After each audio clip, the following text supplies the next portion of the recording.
A lot of love stories occur in the theatre. So Ratna and I met in the course of doing a play. The moment I saw her, I wanted to be friends with her. We are ready whenever you're ready, sir. I'm You're ready. ready? Are we rolling? Hello, this is Nasiruddin Shah for Brute. We are here at Cannes with the inimitable Nasruddin Shah. Mr. Shah, thank you so much for speaking to Brute. My pleasure entirely. You walked the red carpet yesterday for Manthan. How did it feel to be on the red carpet and have a screening of Manthan here? Well, it felt unreal to me because I've always seen the red carpet ceremony either on video or in photographs, and I've seen all these lovely ladies, parading themselves in their gorgeous costumes and so on. So I never dreamt I'd be part of that one day.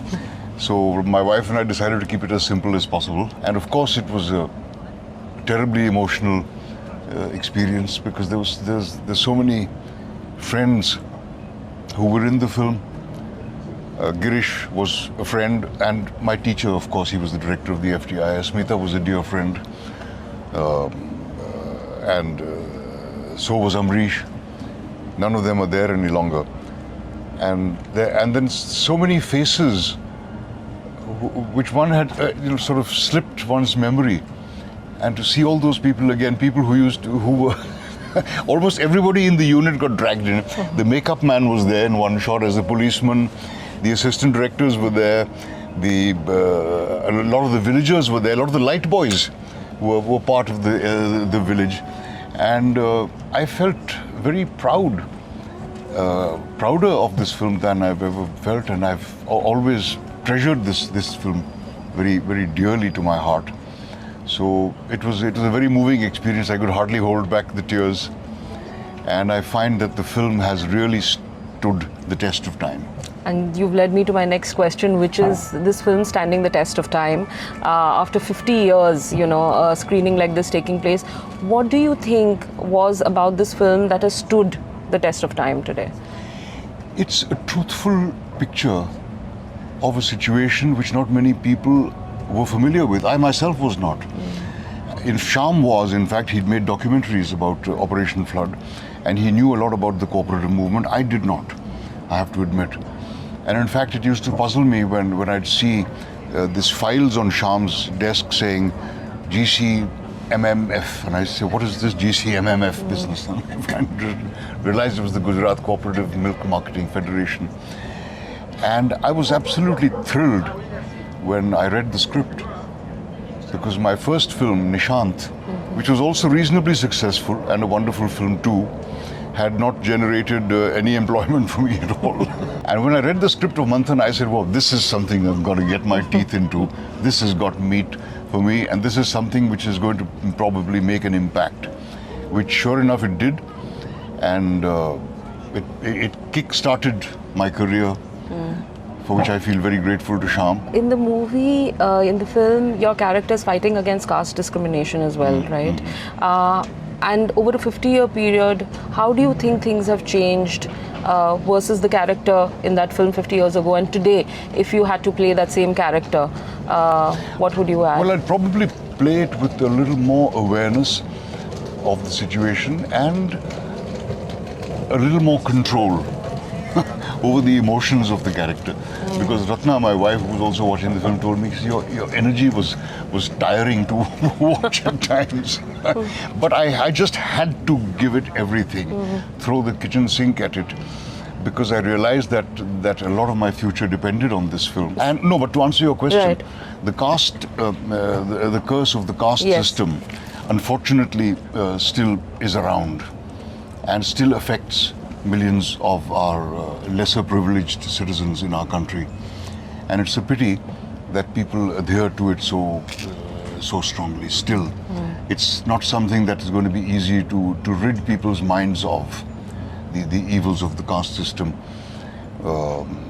So I hope it made a statement. I think it did make a statement regarding that. It did make a statement regarding unity of those who are oppressed, of all of them getting together. A single person can't change the system, but that is why a character like Bhola, which I played, is so furiously determined to get into this thing and to convince the other villagers of his own beliefs and of what the doctor who comes to the village to start the cooperative wanted to do. Do you think if you had to pick a film to do today about a social cause in the country and bring that kind of attention to it, what would it be? Which cause would you pick? I would say religion. Okay. I think courageous films should be made about this factor, which seems to be on all our minds, and which, to my mind, is one of the most harmful things that has happened to humanity. I would probably choose that, and that is why I consider a film I did in Pakistan many years ago called Khuda Ke Liye, which was to be a very important film. Equally important as Manthan. But do you think right now cinema is being made with no holds barred? Some people are attempting to do that, and gradually their numbers multiply. But it's still not easy to make a direct statement, and one has to couch one's message in a palatable form.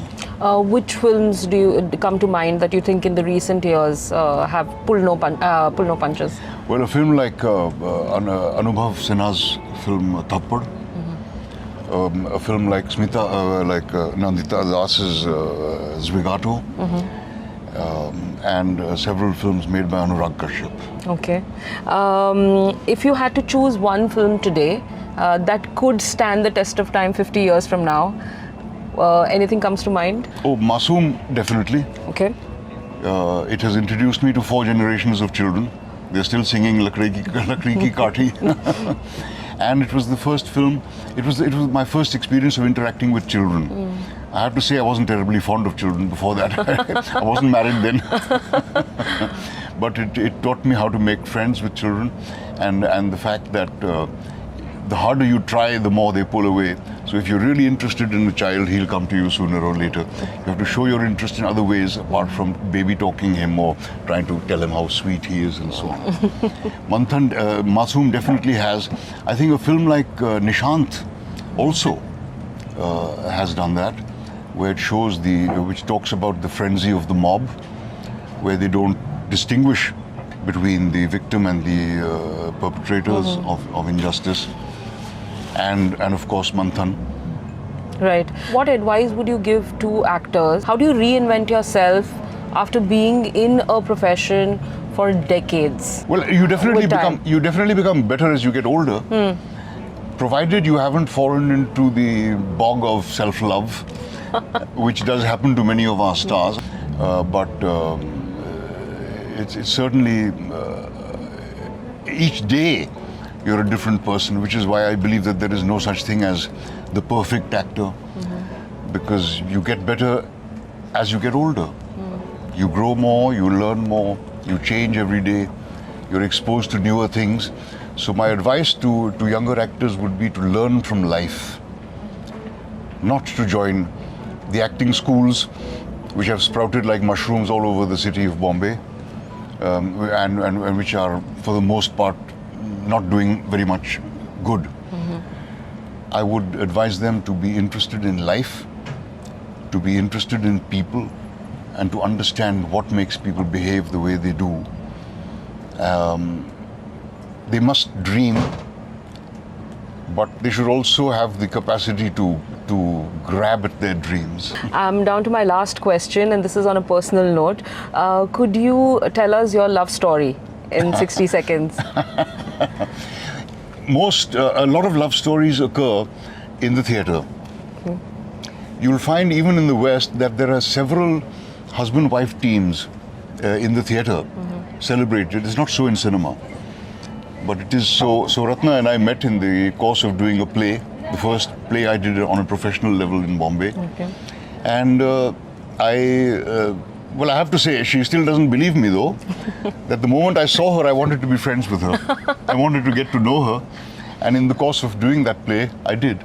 It was love at first sight. Absolutely. Right. Thank you so much for speaking to Brut. My pleasure.